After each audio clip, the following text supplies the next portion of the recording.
இன்னைக்கு நம்ம பார்க்க போற செலிபிரிட்டி 2022ல இருந்து இப்போ வரைக்கும் சன் டிவில ரொம்ப ஃபேமஸா டெலிகாஸ்ட் ஆயிட்டு இருக்க சீரியலான ஆனந்த ராகம் சீரியலோட ஹீரோ அழகு சுந்தரத்தை பத்தி தான். இவரை பத்தின ஃபுல் டீடைல்ஸ் தெரிஞ்சுக்கிறதுக்கு முன்னாடி சேனலை சப்ஸ்கிரைப் பண்ணாதவங்க மறக்காம சப்ஸ்கிரைப் பண்ணிக்கோங்க. அப்பதான் நாங்க போடுற வீடியோஸ் உங்களுக்கு நோட்டிபிகேஷனா வரும். வாங்க வீடியோக்குள்ள போலாம்.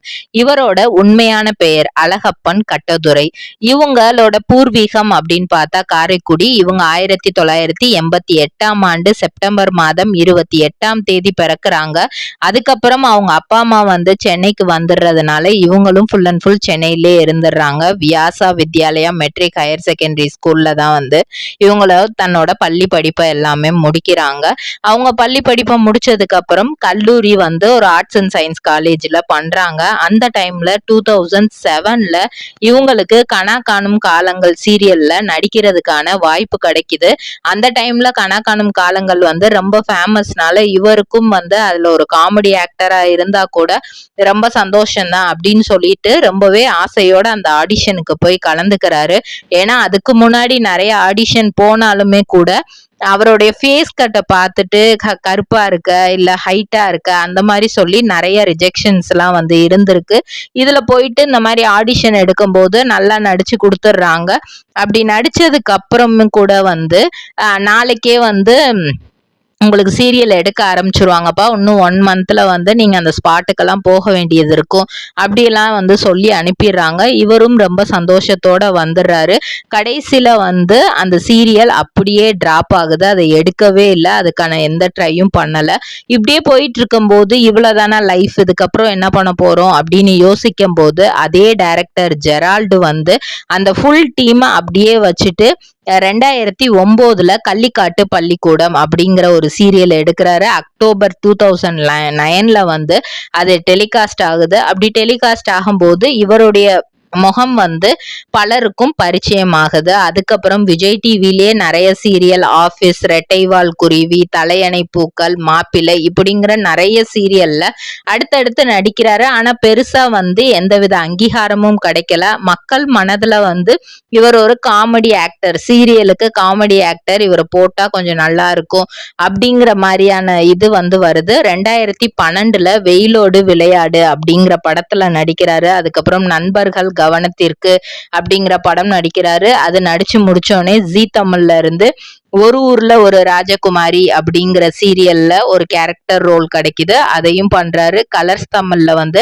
வந்தாள் ஸ்ரீதேவி அப்படிங்கிற சீரியல்ல ஃப்ரெண்டுக்கு ஹீரோவோட ஃப்ரெண்டா நடிக்கிறாரு. அதே மாதிரி கலர்ஸ் தமிழ்லயே அம்மன்ற ஒரு சீரியல் வருது, அதுலயும் நடிக்கிறாரு.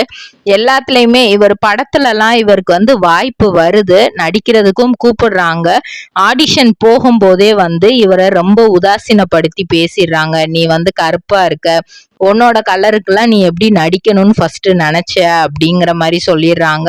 அப்படி இல்லைன்னா இன்னொரு டைரக்டர் வந்து இன்னும் ஒரு படி மேல போயிட்டு கிட்டத்தட்ட 15 நாள் ஷூட்டிங் எடுத்துட்டு அவர் வந்து என்ன ஃபோன் பண்ணி சொல்லிடுறாரு அப்படின்னா, நீ ஹீரோ விட ஹைட்டா இருக்கிறதுனால வந்து உனக்கு இந்த படத்துல வந்து சான்ஸ் கொடுக்க முடியாதுப்பா, நெக்ஸ்ட் படத்துல வந்து உனக்கு வாய்ப்பு தரேன் அந்த மாதிரி சொல்லிடுறாரு.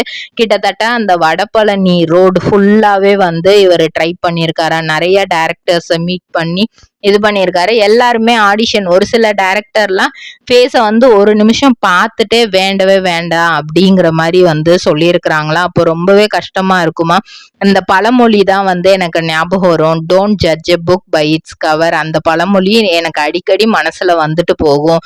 அதை எப்படி பார்த்தோன்னே உங்களால ரிஜெக்ட் பண்ண முடியுது அப்படின்ட்டு நிறைய டைம் வந்து நான் வேதனைப்பட்டிருக்கேன். அந்த டைம்ல எனக்கு விஜய் டிவி தான் வாய்ப்பு கொடுத்தாங்க. அது மட்டும் இல்லாம என்னோட ஒய்ஃப் வந்து ஞானசங்கரி, அவங்க எனக்கு எப்பவுமே சப்போர்ட் பண்ணிட்டே இருப்பாங்க. அதே மாதிரி என் ஃபேமிலியில இருந்து எனக்கு சப்போர்ட் எப்பவுமே இருந்தது. கண்டிப்பா உங்களுக்கு வாய்ப்பு கிடைக்கும், நீங்க வெயிட் பண்ணுங்கன்னு எப்பவுமே வந்து அவங்க சொல்லுவாங்க. அந்த மாதிரிதான் 2022ல சன் டிவில இருந்து ஒரு ஃபோன் கால் வந்துச்சு.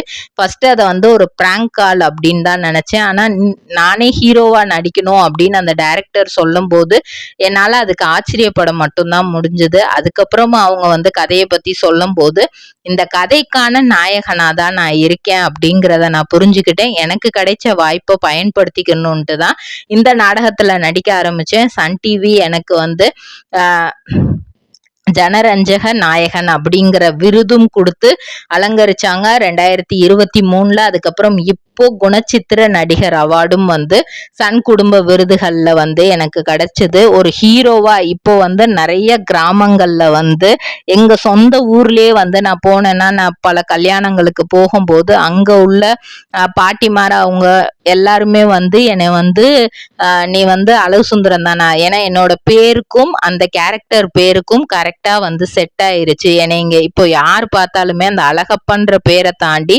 அழகு சுந்தரம் அப்படிங்கிறது தான் எல்லாருக்கும் தெரிய வருது. இவ்வளோ கஷ்டம் நம்ம பட்டாலுமே இப்போ இன்னைக்கான சூழ்நிலையில நம்ம ரொம்பவே பிஸியா இருக்கோம் அப்படின்னு நினைச்சு என்னைய நானே நினைச்சு பெருமைப்பட்டுக்கிறேன். இதுக்கு முக்கிய காரணம் அப்படின்னா என்னோட ஃபேமிலி மெம்பர்ஸ் தான் அப்படிங்கறது சொல்றாங்க. இப்போ ரீசெண்டா எந்த கனா காணும் காலங்கள் டிராப் ஆச்சோ, இப்போ ரீசெண்டா ஹாட் ஸ்டார் ஸ்பெஷல்ல டெலிகாஸ்ட் ஆகுற கனா காணும் காலங்கள்ல ஓல்டு பேட்ச் ஸ்டூடெண்ட்ஸ்ல என்னைய என் ஃப்ரெண்டு அந்த இதுக்கு டைரக்டரா இருந்தனால இன்வைட் பண்ணி அதுல நடிக்க சொல்லும் போது எனக்கு ரொம்ப சந்தோஷமா இருந்தது அப்படிங்கிற மாதிரி அவர் சொல்லியிருப்பாரு. இதே மாதிரி பல செலிபிரிட்டிஸோட பயோகிராஃபி தெரிஞ்சுக்கிற சேனலை மறக்காம சப்ஸ்கிரைப் பண்ணிக்கோங்க.